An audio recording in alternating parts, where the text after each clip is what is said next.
define como el daño no deseado ni buscado en la salud, causado o provocado como efecto secundario inevitable por un acto médico legítimo y avalado, destinado a curar o mejorar una patología determinada. La palabra iatrogenia se deriva de iatrogénesis, que significa provocado por el médico o sanador.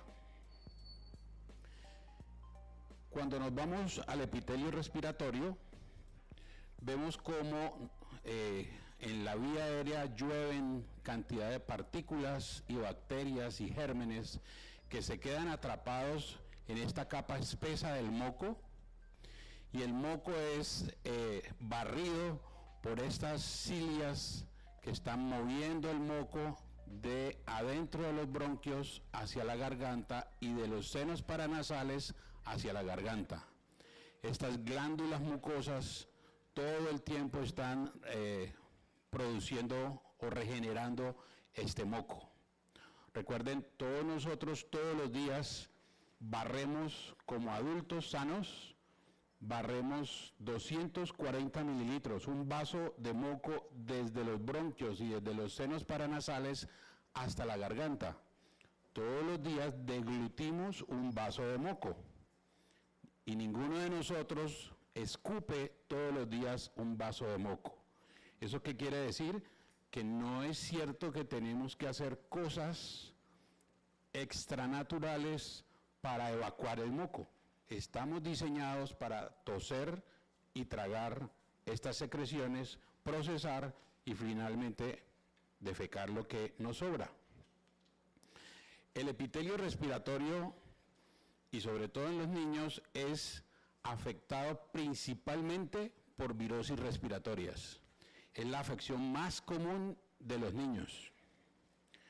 Un niño con una virosis respiratoria, y todos nosotros también, adultos, llegamos a producir entonces un moco que es normalmente espeso, pero las cilias son capaces, así todo, de tener ese moco espeso, son capaces de evacuar ese moco y salir de esa situación.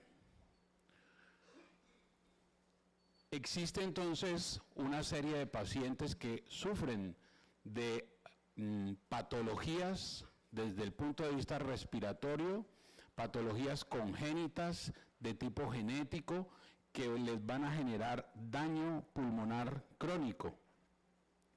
Las tres neumopatías crónicas más frecuentes en pediatría, porque hay más, las tres más frecuentes son fibrosis quística, inmunodeficiencias y la disquinesia ciliar primaria. Con respecto a fibrosis quística, que es tal vez la que más quiero resaltar por la afección que tiene la fibrosis quística específicamente con respecto al moco. Un paciente con fibrosis quística tiene alterada este canal a nivel de la membrana de las células del epitelio respiratorio. Este canal permite el paso de cloro con agua a la luz del epitelio, y al estar alterado el canal, el cloro no viaja, no pasa, el agua tampoco, y este moco exterior, este moco que está en la luz bronquial, se seca, se espesa. Paso de tener unos bronquios con unas paredes delgadas, con un moco fino, a tener un moco espeso, retenido, con paredes inflamadas, con lesión bronquial crónica y finalmente destrucción pulmonar. Es decir, un paciente con fibrosis quística o con neumopatía congénita es un paciente con broncorrea. Todo el tiempo está expectorando, botando secreción purulenta, con gran cantidad de acúmulo de secreciones en senos paranasales, en vía aérea superior y sinusitis crónica. Esa es la consecuencia de haber nacido con una enfermedad en la que el moco congénitamente se va a producir, por un daño congénito se va a producir un moco más espeso de lo normal, muy espeso, más espeso que el de una virosis respiratoria, y por lo tanto no se mueve, se estanca, se acumula. Este es el moco de una fibrosis quística. Es tan pesado, es tan denso, que las cilias no logran barrerlo. Y entonces aparece este concepto sobre ya no es una neumopatía, no vamos a hablar de una neumopatía que se produce por un daño congénito, sino que es adquirida. Y vamos a hablar de lo que sucede con respecto a este término que hemos acuñado, que es neumopatía iatrogénica. ¿A qué me refiero? Les decía que lo más frecuente en pediatría es tener niños que en forma muy frecuente, cada 3 a 4 semanas, hacen un episodio viral respiratorio nuevo. Y eso sucede sobre todo en los primeros 5 años de vida. ¿Qué recomienda la Organización Mundial de la Salud y los diferentes ministerios en el mundo sobre cómo enfrentar las virosis respiratorias? La recomendación es una buena hidratación, higiene nasal con solución salina normal, analgesia y manejo de la fiebre con acetaminofén o paracetamol. Una buena higiene nasal es importante y la recomendación entonces es hacer aspersiones en esta forma de solución salina y mucho cuidado, no irrigaciones a niños pequeños en decúbito supino. ¿Por qué? Porque el chorro de solución salina entra, pega contra las cuerdas bucales y podemos generar un laringoespasmo severo. O sea, ese niño después de esa maniobra podría generar un episodio de tos convulsiva, espasmódica y llegar a tener cianosis. Y tampoco recomendamos que se haga lavado nasal con chorros fuertes de solución salina, porque estos chorros fuertes de solución salina fácilmente pasan por la trompa de Eustaquio, llegan al oído medio y entonces van a producir una patología a nivel del oído medio. Estamos hablando de virosis respiratorias y en virosis respiratorias entonces vamos a tocar el punto sobre el uso indiscriminado de antihistamínicos. Cuando hacemos la búsqueda sobre si sí o no debemos utilizar antihistamínicos y descongestionantes para una virosis respiratoria, pues hay múltiples evidencias mostrando que no hay hasta ahora un estudio contundente, una investigación contundente que diga que es eficaz utilizar antihistamínicos y descongestionantes para una simple virosis respiratoria. O sea que hay estudios comparando antihistamínicos contra placebo y el resultado es exactamente igual en cuanto a la mejoría de un cuadro viral respiratorio. Un antihistamínico es una sustancia que compite con la histamina por sus receptores, hace un bloqueo competitivo irreversible de los receptores de la histamina, y tengan en cuenta, los antihistamínicos no actúan sobre la histamina, no desactivan la histamina, tampoco evitan su síntesis. Por lo tanto, si hago un paréntesis, si yo pretendo manejar un paciente alérgico que libera mucha histamina, recuerden, utilizar antihistamínicos para quitar la alergia es casi imposible. Puedo lograr disminuir el efecto de la histamina y lograr controlar un poco los síntomas, pero un antihistamínico no cura la alergia. Los antihistamínicos, sobre todo los de primera generación, que son muy sedantes, muchos de estos medicamentos se utilizan en combinación con analgésicos y descongestionantes y se recomiendan sobre todo pues por la industria farmacéutica para el tratamiento de la tos y el resfriado común, las virosis respiratorias, a pesar de que no hay evidencia en la literatura de que esto pueda ser eficaz. Y el gran problema entonces es que confundimos el efecto o los síntomas que presenta una virosis respiratoria con los síntomas de una reacción alérgica. Confundimos el estornudo, la rinorrea, las secreciones de una reacción alérgica con los de una infección respiratoria viral. Y entonces, ¿qué pasa? Que nos han enseñado y nos vienen enseñando y nos siguen insistiendo en que debemos utilizar antihistamínicos para el moco de las virosis respiratorias. Y no es cierto. No debemos secar el moco de las virosis respiratorias. Los antihistamínicos tienen efectos indeseables como sedación, tienen efectos indeseables a nivel del sistema nervioso central y efectos antimuscarínicos que básicamente son sequedad bucal, espesamiento de las secreciones, o sea que artificialmente con un antihistamínico voy a hacer lo que hace la fibrosis quística, es decir, espesar las secreciones y otros efectos indeseables de los antihistamínicos. Es decir, que cuando utilizamos antihistamínico para una virosis respiratoria, estamos generando un moco espeso y viscoso. Un moco espeso y viscoso no fluye, se retiene. Un moco espeso y viscoso sirve de caldo de cultivo y termino generando sinusitis y bronquitis bacterianas. Un moco espeso y viscoso me genera tapones de moco a nivel de los bronquios y voy a terminar haciendo atelectasias. Finalmente, estos pacientes, cada 3-4 semanas que hacen una virosis respiratoria nueva y que por recomendación de su médico utilizan gran cantidad de antihistamínicos y descongestionantes, son usadores crónicos, repetitivos de antibióticos y terminan utilizando antibióticos de gran espectro, muy potentes, porque hacen resistencias, generan resistencias bacterianas. Es decir, las mismas consecuencias que vimos para una neumopatía congénita las podemos generar con el mal uso de antihistamínicos que espesen el moco en las virosis respiratorias.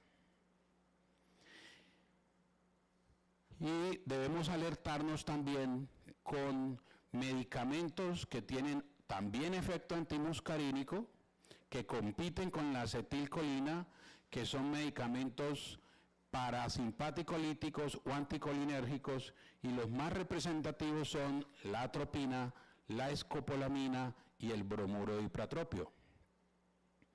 Entonces, por ejemplo, piensen qué sucede cuando a un paciente que frecuentemente vemos en cirugía, el anestesiólogo le coloca muy fácilmente un bolo, una dosis de atropina. Ese paciente después en el posquirúrgico probablemente va a tener problema con las secreciones. Los pacientes que utilizan bromuro de ipratropio son pacientes que secan las secreciones, que también espesan el moco y entonces van a tener consecuencias desde el punto de vista efectos antimuscarínicos, espesar secreciones, y entonces estos pacientes terminan haciendo tapones de moco. Tapones de moco que me van a generar grandes problemas. Si yo le coloco un tapón a un bronquio, al bronquio principal, todo el pulmón va a generarme una atelectasia.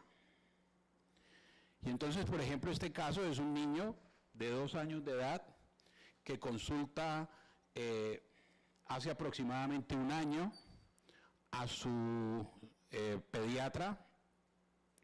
El pediatra lo recibe porque el niño tiene un cuadro viral, 2 años de edad, asiste a jardín infantil, está con fiebre, con rinorrea, con coriza, le formula una combinación de antihistamínico más descongestionante y acetaminofén.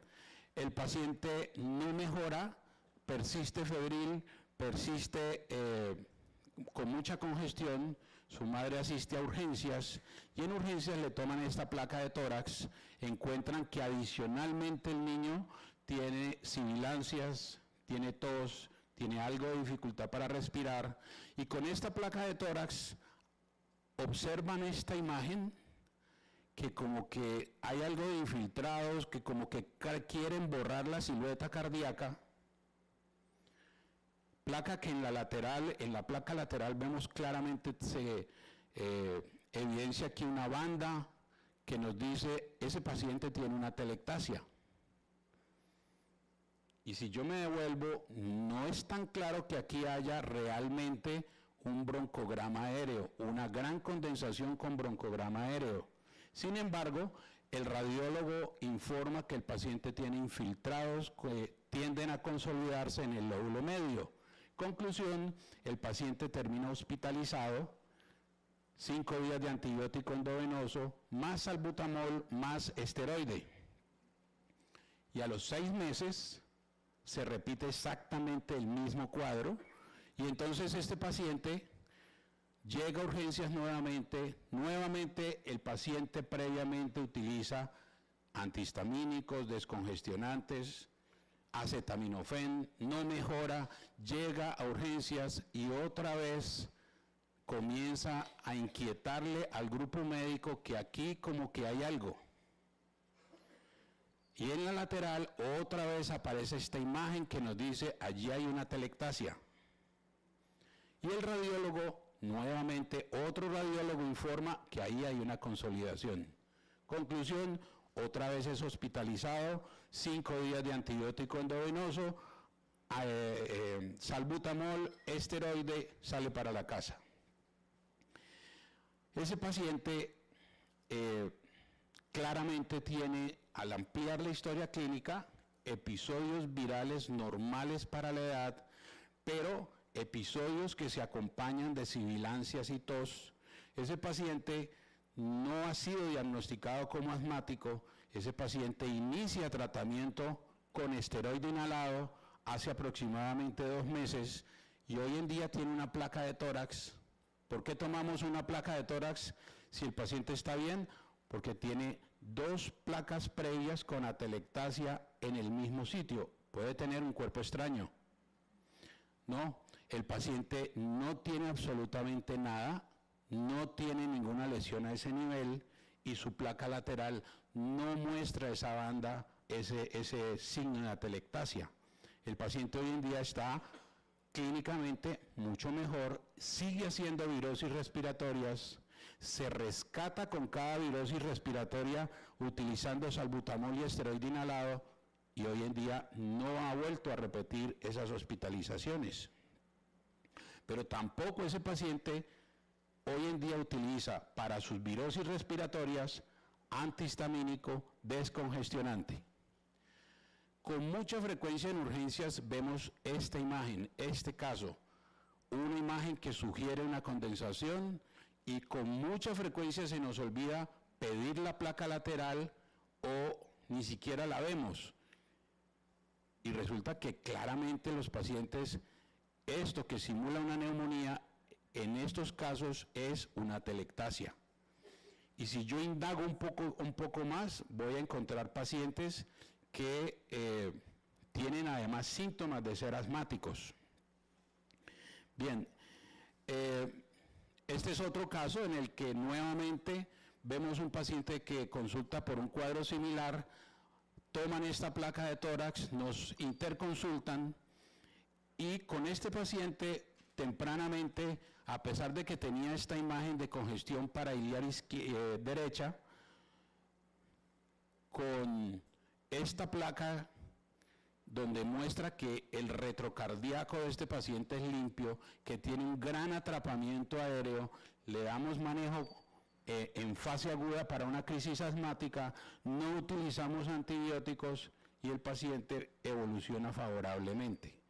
Lo que quiero es recalcarles que esta imagen que con frecuencia aparece allí, como que trata de borrar la silueta cardíaca del lado derecho, no necesariamente es una neumonía o una bronconeumonía.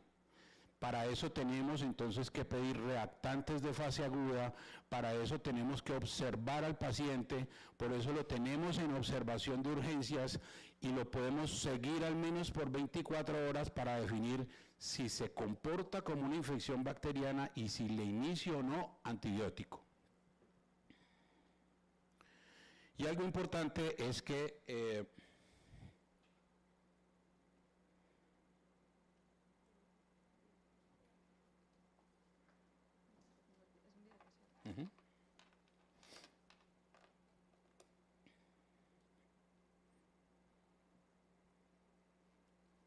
no se está viendo. Bueno, básicamente lo que les muestro en esa imagen es que a pesar de que vemos un paciente que tiene signos de dificultad respiratoria dada por tirajes intercostales, ese paciente, no se deja ver, ese paciente, si observamos el patrón respiratorio, vamos a ver que tiene el tiempo expiratorio prolongado. Los residentes, cuando están rotando en neumología pediátrica, todo el tiempo les estoy insistiendo, por favor miren el patrón respiratorio, miren si el niño tiene el tiempo expiratorio prolongado, porque si yo veo un paciente con tiempo expiratorio prolongado, ese paciente tiene obstrucción a la salida del aire, tiene una obstrucción bronquial y así no le oiga sibilancias, ese paciente tiene que ser tratado como un broncoobstructivo. Bien, ya finalizando, entonces tenemos que con muchas virosis respiratorias se formulan expectorantes, medicamentos expectorantes. Este tipo de medicamentos se pueden inhalar por vapores o nebulizaciones, que van estas sustancias directo a la mucosa respiratoria para hacer allí un efecto químico, o puedo ingerir expectorantes que van al estómago, van al torrente sanguíneo y llegan a las glándulas mucosas. Finalmente, un expectorante es una sustancia que llegó o por vía oral o por vía inhalada para estimular las glándulas mucosas y generar hipersecreción de moco. Estos son los diferentes expectorantes que tenemos en el mercado. También expectorantes que se utilizan en bebidas naturales o en preparaciones caseras, también tienen exactamente el mismo efecto de ser estimulantes de hipersecreción de moco. Es decir, el fluido normal del moco en las vías aéreas por un expectorante termina siendo una avalancha, termina siendo una inundación, y siempre eso significa problemas. Cuando yo con un expectorante inundo las vías aéreas con secreción, ese paciente tiene que toser mucho más. Si para mi virosis respiratoria produzco esto de moco, yo necesito esto de tos. Pero si yo a ese paciente le doy expectorante, ahora tengo esto de moco y voy a necesitar esto de tos. Los expectorantes producen mucho más tos. Finalmente, entonces, recuerden que tener moco en la vía respiratoria no es igual a utilizar antihistamínicos, a utilizar bromuro de ipratropio, a utilizar expectorantes. Neumopatía iatrogénica es cuando generamos daño a nivel respiratorio por el mal uso de medicamentos con efecto antimuscarínico como antihistamínicos y bromuro de ipratropio, o por el aumento anormal de secreciones generado por los expectorantes. No debemos propiciar en el día a día este tipo de complicaciones, sinusitis o bronquitis bacterianas. Esta pregunta la dejo en el aire.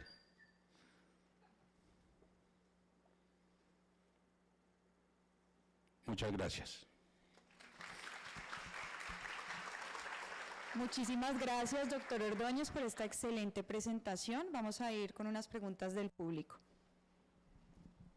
Primero que todo, Doc, pues para responder la pregunta que nos hizo, ¿mucolíticos sí o no? Bien, no incluí mucolíticos en la conferencia porque sí usamos mucolíticos, pero usamos mucolíticos en los pacientes con neumopatía crónica. Usamos solución salina hipertónica, usamos alfa-dornasa nebulizados. No utilizamos mucolíticos tomados. No utilizamos N-acetilcisteína, carboximetilcisteína tomada. Es cierto que si yo le aplico un mucolítico al moco, el moco se disuelve. Sí, es cierto. Y si yo me tomo el mucolítico, ese mucolítico llega al estómago, donde hay una capa de moco protector del estómago para que el ácido clorhídrico no me queme, y el mucolítico sí erosiona y sí acaba con ese moco protector y termino generando gastritis, esofagitis, reflujo. Entonces, sí usamos mucolíticos y lo usamos en pacientes con claramente evidencia de neumopatía crónica y lo hacemos por vía nebulizada. Doctor, el principal problema de los niños que presentan enfermedades gripales fuertes es la preocupación de los padres. Cuando nosotros no le enviamos medicamentos, no quedan conformes y lastimosamente terminan tomando antibióticos u otras recomendaciones de la farmacia. ¿Qué tratamiento alternativo recomendaría usted para mejorar los síntomas del paciente y la preocupación de los padres? Los padres, con una buena educación, con tomarnos el tiempo de explicarles esto mismo, sí entienden. Los padres entienden cuando les enseñamos a hacer lavados con solución salina bien hechos. Los padres entienden además que el moco es un proceso normal, que las virosis son un proceso normal, pero es muy importante cuando el padre de familia que le estamos explicando eso tiene el acompañamiento del médico. Cuando el paciente y la mamá saben que si mi virosis no está evolucionando bien y yo puedo llamar a preguntar qué hago en este caso, es muy importante. Desafortunadamente, hoy en día en nuestro sistema de salud, alguien que va a urgencias sale formulado con solución salina, acetaminofén, buena hidratación. Si no mejora, ese paciente no puede llamar a ese mismo médico a decirle no está mejorando, no voy bien. Desafortunadamente nuestro sistema de salud no facilita eso. Nuestro sistema público de salud no facilita eso. Pero créanme que lo que ustedes deben hacer es tomar el reto, evitar la tentación, no caer en la tentación de sobreprescribir. Va a sonar feo, pero cuando no prescribimos tanto antitusivo, tanto antihistamínico, tanto mucolítico, de pronto estamos perdiendo puntos para calificar a un tiquete para ir a un congreso. En aras del tiempo, el resto de preguntas serán resueltas por medio de las redes sociales. Gracias. Muchísimas gracias, doctor. Damos la bienvenida.